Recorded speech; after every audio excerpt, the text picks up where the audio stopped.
Hi friends, எல்லாரும் எப்படி இருக்கீங்க? நல்லா இருக்கீங்களா? நானும் ரொம்ப நாளாக வீடியோ போடணும்னு ட்ரை பண்ணிகிட்டே இருக்கேன். டைமே கிடைக்கல. சரி வாங்க, இன்றைக்கி வந்து நான் மாடுலர் கிச்சன் ஆர்கனைசர் பற்றி தான் நம்ம பார்க்க போகிறோம். வாங்க வீடியோக்குள்ளே போகலாம். என்னோடய கிச்சன் வந்து ரொம்ப சின்னதாக இருக்கிறதுனால வந்து மிக்ஸி ஜாரும் வந்து ரைஸ் குக்கரு அப்புறம் மைக்ரோவேவ் அவன்லாம் வைக்கிறதுக்கே இடம் இல்லை. அதனால் வந்து நான் ஒரு நாள் யூடியூப்பில் பார்த்துட்டு இருக்கும்போது ஒரு ரேக் வீடியோ பார்த்துருந்தேன். அப்போ வந்து நான் அவங்கக்கிட்ட ஆர்டர் ப்ளேஸ் பண்ணியிருந்தேன். இந்த மாதிரி வந்து ஒரு அடி ஷெல்ஃபில் வந்து 3க்கு 4 வந்து எனக்கு வேணும்னு சொல்லி கேட்டிருந்தேன். அவங்க வந்து அடுத்த நாள் எனக்கு டிஸ்பேச் பண்ணி அனுப்பிச்சிட்டாங்க. அதுக்கப்புறம் அடுத்த நாளே வந்து பார்சல் வந்துருச்சு. அதுக்கப்புறம் என் பையன் வந்து எல்லாத்தையும் பிரிச்சுட்டு செக் பண்ணிகிட்ருக்காங்க.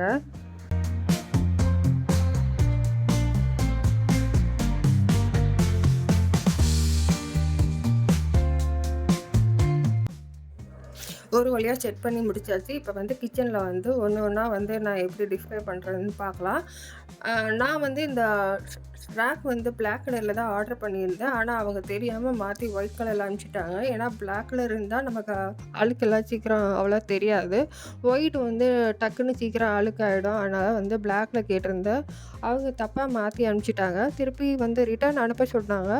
எதுக்கு நம்மளுக்கு 2 வேலை அப்படின்னு சொல்லிட்டு நானும் சரி வேண்டாம் இருக்கட்டும் அப்படின்னு சொல்லிட்டு நான் எடுத்து வச்சுட்டேன்.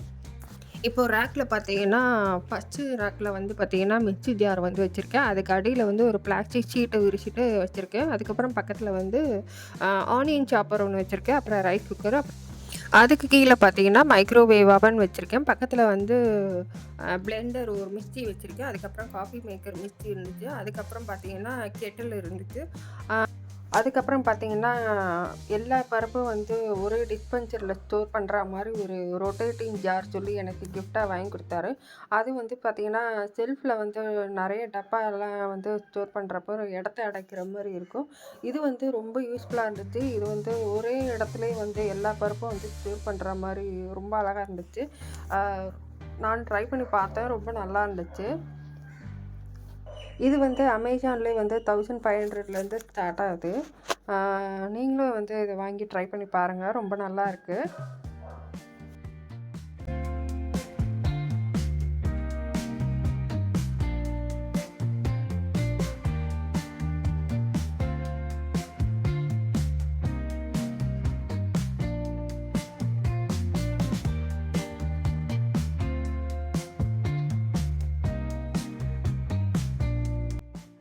இப்போ வந்து கவுண்டர் டாப்பில் இருக்கிறது எல்லாத்தையுமே எடுத்து ஓரமாக வச்சுட்டு அந்த ரேக்கை வந்து க்ளீன் பண்ணுறதுக்காக எடுக்கிறேன்.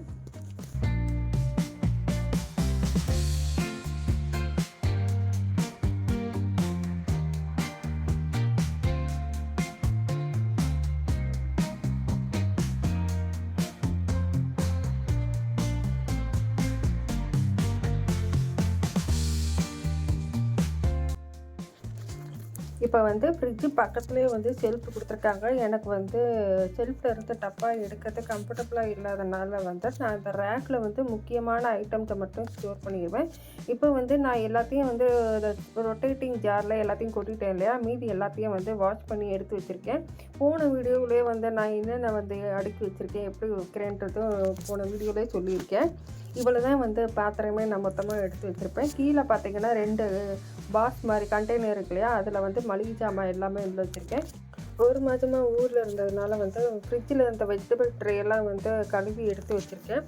இனிமேல் வந்து தான் காய்கறி எல்லாம் வந்து எடுத்து ஸ்டோர் பண்ணணும். இப்போ பார்த்தீங்கன்னா கவுண்டர் டாப் கீழே பார்த்தீங்கன்னா நான் பக்கெட்டில் வந்து இந்த உடன் ஸ்பூன் வந்து நான் ஆன்லைனில் ஆர்டர் பண்ணியிருந்தேன். ஆனால் வந்து ரொம்ப நல்லா ஷைனிங்காக அழகாக இருந்துச்சு. அதை ஒரு ஸ்பூன் மட்டும் எடுத்து யூஸ் பண்ண உடனே வந்து ஒரு மாதிரி சொரன்னு இருந்ததுனால அது எனக்கு யூஸ் பண்ணுறதுக்கு மனசு வரல. அதனால திருப்பி வந்து பக்கெட்டுக்குள்ளே வச்சுட்டேன்.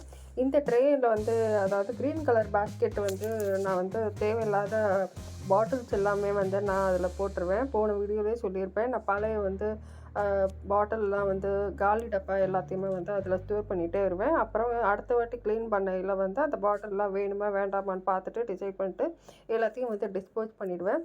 இப்போ இன்னொரு பேக்கெட்டில் பார்த்தீங்கன்னா ஃபுல்லாகவே நான் மிக்ஸி ஜார் வந்து ப்ரீத்தி மிக்ஸிலோட அது அட்டாச்சாக கொடுத்துருப்பாங்களா, இல்லை ஜூஸர் பிளெண்டர் எல்லாமே இருக்கும் இல்லையா, அது எல்லாமே வந்து நான் அதை பக்கெட்டில் ஸ்டோர் பண்ணியிருந்தேன். இப்போ வந்து அதை ஸ்பூனையே அதுக்குள்ளே போட்டு ஸ்டோர் பண்ணுறேன். ஏன்னா வந்து நான் யூஸ் பண்ணுற போகிறதில்ல. இதை வந்து நான் ஃபுல்லாகவே பக்கெட் போட்டு க்ளோஸ் பண்ணி வச்சிட்டோம்னா நம்ம டஸ்ட்டு ரொம்ப வராது. அடுத்து பார்த்தீங்கன்னா வந்து கேக் செய்கிறதுக்கான வந்து ட்ரே, அதுக்கப்புறம் பிளெண்டர் மிஷினு இது எல்லாமே வந்து நான் அதில் ஸ்டோர் பண்ணி எடுத்து வச்சுருக்கேன்.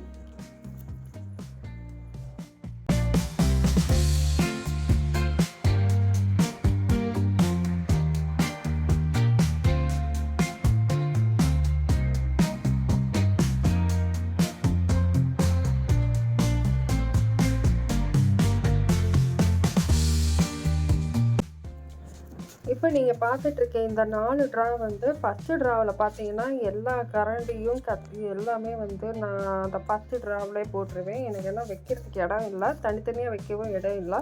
ஒரே ட்ரேலே வந்து நான் கத்தியை தவிர மற்றது எல்லாமே வந்து கரண்டி எல்லாமே அதுக்குள்ளே ஸ்டோர் பண்ணிடுவேன். 2வது பார்த்தீங்கன்னா வெங்காயமும் வச்சுருப்பேன். அதுக்கு 3வது பார்த்தீங்கன்னா பூண்டு, இஞ்சி அதெல்லாம் அப்புறம் உருளைக்கிழங்கு இதெல்லாம் வச்சுருக்கேன். அதுக்கு கீழே பார்த்தீங்கன்னா ரொம்ப ரேர் யூஸான அந்த கரண்டி எல்லாம் இருக்குல்ல, மெஷர்மெண்ட் ஸ்பூனு, அப்புறம் இந்த கேரட் துருவுறது, இந்த மாதிரி நிறைய வந்து அதுக்குள்ளே வந்து 4வதுல ஸ்டோர் பண்ணி வச்சுருக்கேன். இப்போ இந்த பக்கெட்டில் பார்த்தீங்கன்னா இவர் ஊர்லேருந்து வந்திருந்தப்போ சாக்லேட் கவர்லாம், ஸ்நாக்ஸ் கவர்லாம் கொண்டு வந்திருந்தார். அதை வந்து வைக்கிறதுக்கு இடம் இல்லைனால அதுவும் வந்து பார்த்தீங்கன்னா பக்கெட்லேயே ஸ்டோர் பண்ணி எடுத்து வச்சுக்கிட்டேன். இப்போ வந்து கவுண்டர் டாப் மேலே ஆரம்பிச்சிடலாம். இந்த ரேக்கை பற்றி தான் நிறைய பேர் வந்து கேள்வி கேட்டிருந்தீங்க. அதாவது இந்த ரேக் வந்து ரொம்ப லைஃப் இருக்கா அப்படின்னு கேட்டிருந்தீங்க. லைஃப் இருக்கான்னு சொன்னால் கண்டிப்பாக இல்லை. நம்ம வந்து மெயின்டெனன்ஸை பொறுத்து தான் அது லைஃப் இருக்கும். என்னென்னா இது வந்து அவ்வளோ ஸ்ட்ராங்கான வுட்டுன்னு சொல்ல முடியாது. சும்மா வந்து கொஞ்சம் லைட் வெயிட்டாக யூஸ் பண்ணிக்கலாம். ரொம்ப வெயிட்டான ஐட்டம்லாம் வந்து நான் வந்து கீழே இருக்கிற ஷெல்ஃபில் தான் நான் வந்து வெயிட்டாக இருக்கிற ஐட்டம்லாம் 1 kg ஐட்டம்லாம் வந்து அதில் வைப்பேன். அதுக்கு மேலே பார்த்திங்கன்னா எல்லாம் வந்து சின்ன சின்ன வந்து கண்டெய்னரு, கப்பு இந்த மாதிரி தான் வைக்கிறேன். அவ்வளோ ஸ்ட்ராங்காக வேணும் அப்படின்னா நீங்கள் வந்து சொந்தமாக நீங்கள் செஞ்சு தான் நீங்கள் பண்ணணும். இது வந்து சும்மா வந்து ஒரு அளவுக்கு வந்து நம்ம ஒரு எமர்ஜென்சிக்கு வந்து நம்ம என்னென்ன தேவையோ அதுக்கு மட்டும் வந்து யூஸ் பண்ணிக்கலாம். ஆனால் நம்ம மெயின்டெனன்ஸை பொறுத்து நம்ம லைஃப் இருக்குது. நீங்கள் எப்படி மெயின்டைன் பண்ணுறீங்களோ அதுக்கேற்ற மாதிரி நீங்கள் ரொம்ப நாள் யூஸ் பண்ணிக்கலாம். நான் வந்து இதை வாங்கி ஒரு 1 இயருக்கு மேலே ஆகுது. இந்த ரேக் வந்து ஃபஸ்ட் டைம் நான் வந்து க்ளீன் பண்ணும்போது பேக் சைடில் வந்து குட்டி குட்டி கரப்பாம்பூச்சிலாம் வந்துருச்சு. அதுக்கப்புறம் நெக்ஸ்ட் டைம் வந்து அதுக்கப்புறம் க்ளீன் பண்ணுறப்பெல்லாம் வந்து நான் பின்னாடி சாக் பீஸ் போட்டு வரைஞ்சதுக்கப்புறம் அந்த கரப்பாம்பூச்சி தொல்லையே இல்லை.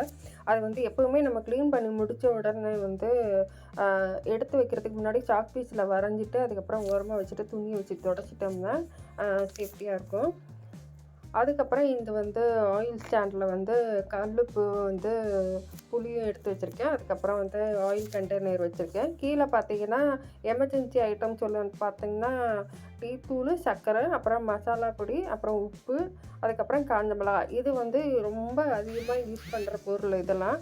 அதுக்கப்புறம் பார்த்திங்கன்னா மேலே குட்டி குட்டி கண்டெய்னர் பார்த்திங்கன்னா மஞ்சத்தூள், மிளகாத்தூள், அதுக்கப்புறம் பெருங்காயத்தூள், கரம் மசாலா, அப்புறம் சிக்கன் 65, அப்புறம் மிளகுத்தூள், சீரகத்தூள், சோம்புத்தூள், இந்த மாதிரி கொஞ்சம் கொஞ்சமாக பேக்கெட்டில் வாங்குகிறோம் இல்லையா, 50 கிராம் பேக்கெட்லாம், அதெல்லாம் வந்து சின்ன சின்ன இதில் போட்டு ஸ்டோர் பண்ணி வச்சுட்டேன்.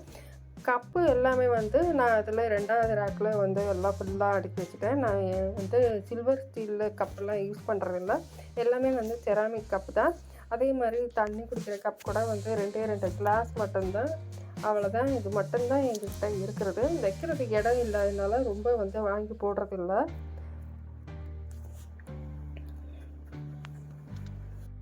அதுக்கப்புறம் பார்த்திங்கன்னா நெய் பாட்டில் வந்து நான் அது பின்னாடியே ஸ்டோர் பண்ணி எடுத்து வச்சுருக்கேன்.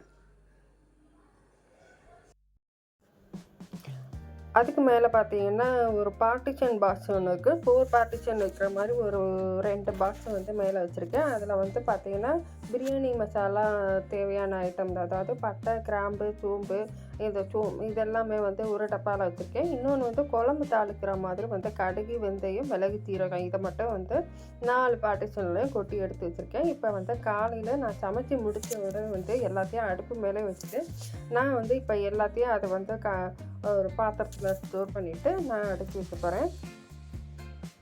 இப்போ நான் வந்து சில்வர் பாத்திரம் வந்து வெறும் நான் 5 செட்டு பாத்திரம் மட்டும்தான் எடுத்து வச்சுருக்கேன். அதனால் வந்து சமைச்சி முடித்த உடனே வந்து எல்லாமே வந்து செராமிக் பவுல்லே வந்து மாற்றிட்டு அதுக்கப்புறம் எல்லாத்தையும் வாஷ் பண்ணி எடுத்து வச்சுருவேன். சாப்பாடு மட்டும் அதிகமாக இருக்கிறதுனால வந்து செராமிக் பவுலில் பத்தலை, அதனால் வந்து அது மட்டும் ஒரு பாத்திரத்தில் போட்டு எடுத்து வச்சுட்டேன். இப்போ வந்து சாப்பாடு, குழம்பு, பொரியல் இது எல்லாமே வந்து அடியில் ஸ்டோர் பண்ணி வச்சாச்சு. இப்போ இந்த அடுப்புக்கு பின்னாடி பார்த்தீங்கன்னா கட்டிங் போர்டு, அதுக்கப்புறம் இந்த டீஸ்பூனு, அதுக்கப்புறம் ஃபோர்க்கு, லைட்டரு இது எல்லாமே வந்து ஒரே இதில் வந்து ஸ்டோர் பண்ணி எடுத்து வச்சுருக்கேன். ஏன்னா வந்து ஸ்பேஸ் இல்லாதனால வந்து ஒரே கண்டெய்னரில் பார்த்தீங்கன்னா கத்தி, ஃபோர்க்கு, ஸ்பூனு, லைட்டரு இது எல்லாமே ஒரே இதிலே போட்டு வச்சுருக்கேன். அது பக்கத்தில் வந்து இஞ்சி பூண்டு இடிக்கிற க்ரஷர் வந்து அது பக்கத்தில் எடுத்து வச்சுருக்கேன். இப்போ வந்து ஃபுல்லாக கவுண்டர் டாப் வேலையெல்லாம் முடிஞ்சிருச்சு.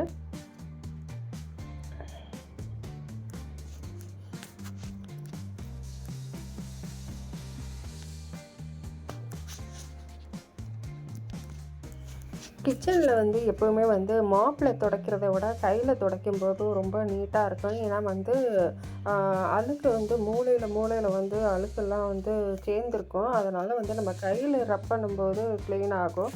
மாப்பில் வந்து அவ்வளோ க்ளீன் ஆகாது. மற்ற வந்து ஹால்லாம் வந்து மாப் பண்ணிக்கிறதுக்கு ஈஸியாக இருக்கும். கிச்சனில் மட்டும் எப்போவும் வந்து நான் கையில் தான் துடைப்பேன்.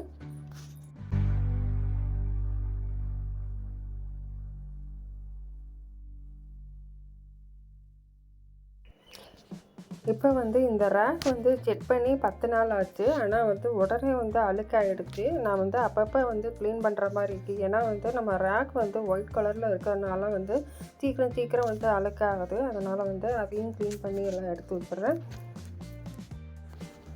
இப்போ 10 நாள் முன்னாடி வந்து நான் பாத்திரம்லாம் வந்து அடுக்கி வச்சுருந்தேன். இப்போ வந்து அதை வந்து கீழே இறக்கி வச்சுட்டு, இப்போ வந்து ரைஸ் கண்டெய்னரும் வந்து கோதுமை மாவு அரைச்சி வச்சுருக்கேன். அது வந்து ஒரு கண்டெய்னர்லேயும் சேர்த்து அங்கேயே வச்சுருக்கேன். இப்போ வந்து டப்பா எல்லாமே காலியாகிடுச்சு. இதில் வந்து எல்லாமே வந்து டிஸ்பென்சரில் நான் வந்து ஸ்டோர் பண்ணதுனால வந்து நிறைய டப்பா வந்து காலியாக இருக்குது. ஸோ அது வந்து அப்புறமா வந்து அதுக்கு அடுத்து என்ன பண்ணலாங்கிறது வந்து அடுத்த வீடியோவில் நான் போடுறேன். இப்போ வந்து ஃபுல்லாக டயர்டாகிடுச்சு. கண்டிப்பாக வந்து ஒரு கப் டீ குடித்தா தான் எனக்கு திருப்தியாக இருக்கும். ஒரு கப்பு வந்து இஞ்சி டீ குடிச்சிட்டு அதுக்கப்புறம் இந்த வீடியோவை முடிச்சிடுறேன். அடுத்த ஒரு வீடியோவில் பார்த்தீங்கன்னா நான் வந்து டெய்லி வந்து காலையில் எப்படி நான் 1 ஹவரில் வந்து சீக்கிரமாக எல்லாத்தையும் சமைச்சு முடிக்கிறேன், அப்படியே வந்து கிச்சனை ஃபுல்லாக கம்ப்ளீட்டாக க்ளீன் பண்ணி முடிக்கிறேங்கிற வீடியோ வந்து டெய்லி வந்து நான் அப்லோட் பண்ணுறேன். இந்த வீடியோ உங்களுக்கு பிடிச்சிருந்தால் லைக் பண்ணுங்கள், ஷேர் பண்ணுங்கள், மறக்காமல் சப்ஸ்கிரைப் பண்ணுங்கள். அடுத்து ஒரு நல்ல வீடியோவோடு உங்களோட சந்திக்கிற வரைக்கும் அதுவரை உங்களிடமிருந்து விடைபெறுவது daily mini vlog by KP. Thank you.